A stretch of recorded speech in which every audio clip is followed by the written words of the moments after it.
Assalamualaikum warahmatullahi wabarakatuh. Halo semuanya, perkenalkan nama saya Amirah Lutfiah Salsabila.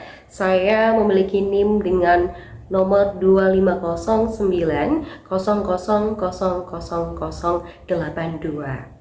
Saya berasal dari kelas C, lebih tepatnya di jurusan Psikologi Universitas Merdeka Malang. Di sini saya sebagai mahasiswi aktif jurusan Psikologi Universitas Merdeka Malang akan menyampaikan suatu materi, yaitu macam-macam agama. Lalu mengapa sih materi ini sangat penting untuk dikaji oleh mahasiswa di era modern saat ini? Alasannya itu dikarenakan supaya diharapkan mahasiswa ini dapat memahami dinamika sejarah dan juga politik sosial terkait macam-macam terbentuknya agama, dan juga dapat memahami lebih mendalam terkait bagaimana suatu keyakinan atau agama ini dapat membentuk kepribadian seseorang atau identitas seseorang. Lalu tugas ini disampaikan, kami uraikan dengan tujuan untuk memenuhi tugas ujian tengah semester mata perkuliahan pendidikan agama Islam yang diampu oleh Bapak Muhammad Mursyidul Azmi, MPD. Untuk itu, mari kita simak materi satu ini.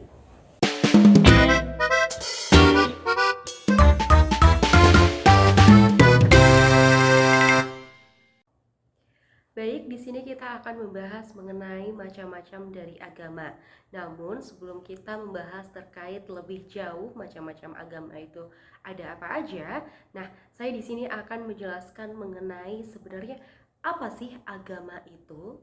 Nah, jadi agama itu adalah sesuatu yang mengatur hubungan antara manusia dengan Tuhan, atau mengatur juga hubungan manusia dengan manusia lainnya atau makhluk hidup yang lain, dan juga mengatur hubungan manusia dengan lingkungan sekitarnya atau alam sekitarnya.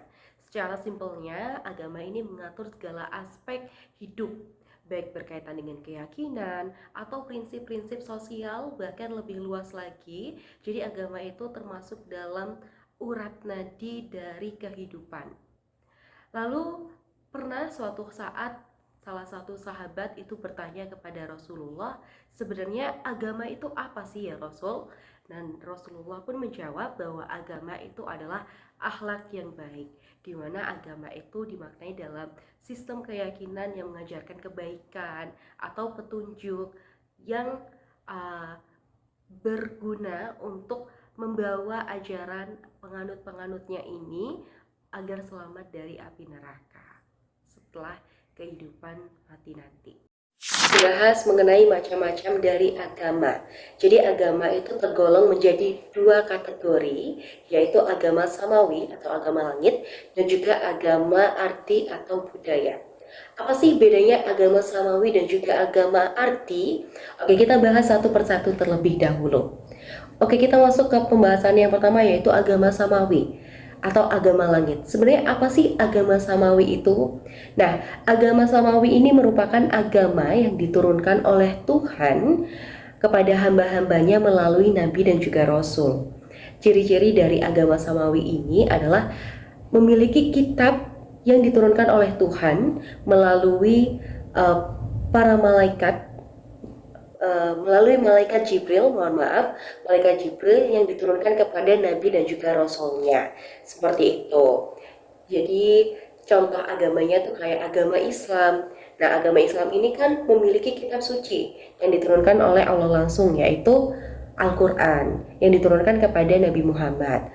Lalu juga ada agama Kristen yang memiliki kitab suci Injil yang diturunkan kepada Nabi Isa. Dan yang ketiga itu ada agama Yahudi yang memiliki kitab suci berupa Taurat yang diturunkan kepada Nabi Musa. Lalu selanjutnya kita akan membahas mengenai agama ardi atau agama budaya. Nah, agama ardi ini berbeda dengan agama samawi. Kalau samawi itu turun dari Tuhan, tapi kalau ardi ini adalah terbentuk agama yang diciptakan oleh manusia itu sendiri, berasal dari budaya yang ada. Seperti itu. Jadi agama ini ajarannya tuh berasal dari manusia itu sendiri, berdasarkan norma yang mereka percayai dan berlaku di masyarakat tersebut. Nah, ciri-cirinya sendiri, yang pertama, tidak memiliki kitab suci yang diturunkan oleh Tuhan. Lalu yang kedua, Tuhan maksudnya adalah Allah. Yang kedua, tidak memiliki nabi sebagai penjelas agama arti. Yang ketiga, nilai agamanya itu ditentukan oleh manusia itu sendiri sesuai dengan cita-cita dan juga pengalaman atau bahkan penghayatan masyarakat. Dan yang keempat atau yang terakhir ini, tidak dapat dipastikan agama ini lahir dan berasal dari budaya atau kepercayaan yang seperti apa. Contoh dari agama Ardi adalah seperti agama Hindu dan juga agama Buddha. Selanjutnya merupakan agama yang sesuai dengan fitrah manusia. Nah, fitrah sendiri dapat diartikan sebagai kemurnian atau bawaan, lalu bisa juga diartikan sebagai kesucian, atau bahkan bisa diartikan sebagai potensi yang sudah dimiliki manusia itu sejak lahir atau bahkan mungkin sejak di dalam kandungan. Nah, dalam keyakinan Islam sendiri, fitrah itu adalah agama yang lurus. Jadi meyakini bahwa agama yang lurus adalah agama Islam, seperti itu. Nah, kecenderungan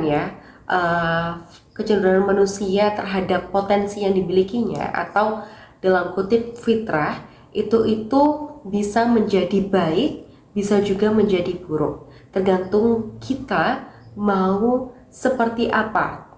Maka dari itulah pendidikan itu sangat penting untuk bisa mengarahkan kita supaya tetap bisa mengembangkan fitrah yang sesuai dengan keinginan atau yang ditetapkan oleh Allah Subhanahu wa Ta'ala, kayak gitu.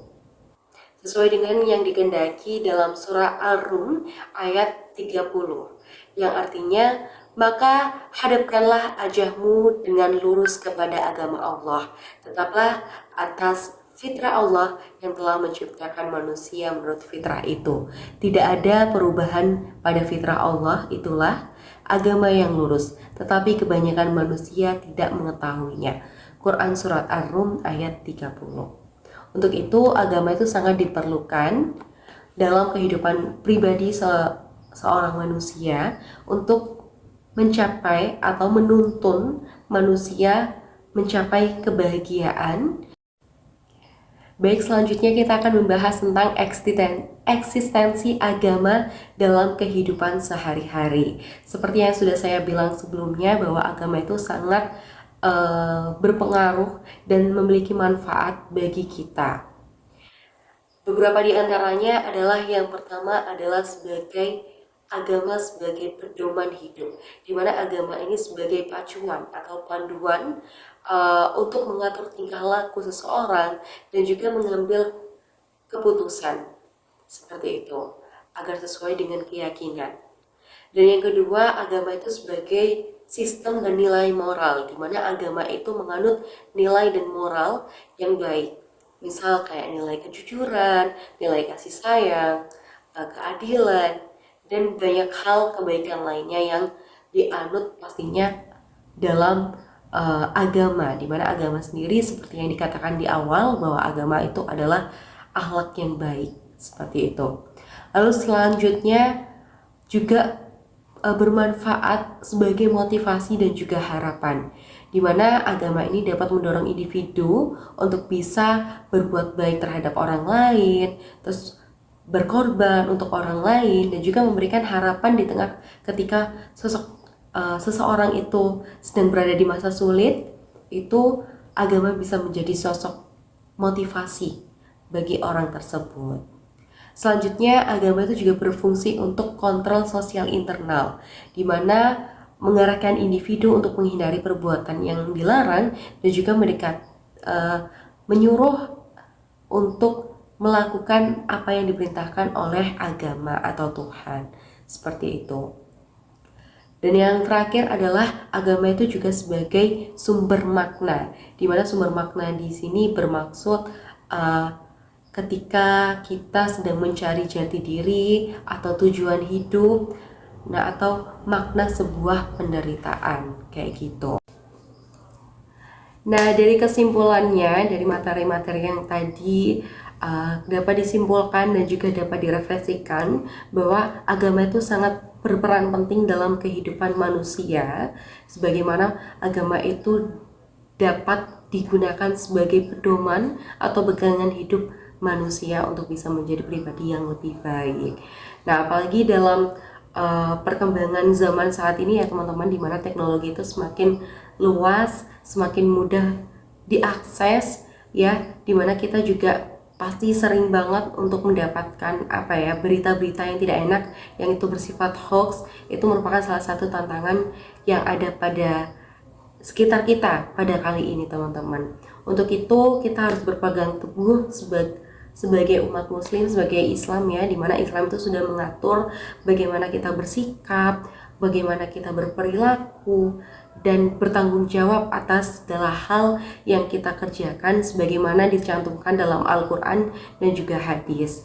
Untuk itu teman-teman, kita harus pandai-pandai untuk bisa menyaring informasi ya teman-teman di era digital saat ini, dan juga apa yang kita lakukan suatu saat nanti itu akan dipertanggungjawabkan, dimana Islam itu mengajarkan tentang kecintaan damai, kasih sayang, dan juga akhlak yang baik, sebagaimana dalam surah Al-Hujurat ayat 6 yang artinya, wahai orang-orang yang beriman, jika datang kepada kamu orang fasik yang membawa suatu berita, maka periksalah dengan teliti agar kamu tidak menimpa suatu musibah kepada suatu kaum tanpa mengetahui keadaan yang menyebabkan kamu menyesal atas perbuatanmu itu. Untuk itu teman-teman, mari kita untuk saling menjaga dan juga teliti dalam bijak dalam menyebarkan informasi. Mungkin cukup sekian yang dapat saya sampaikan, kurang lebihnya sekian.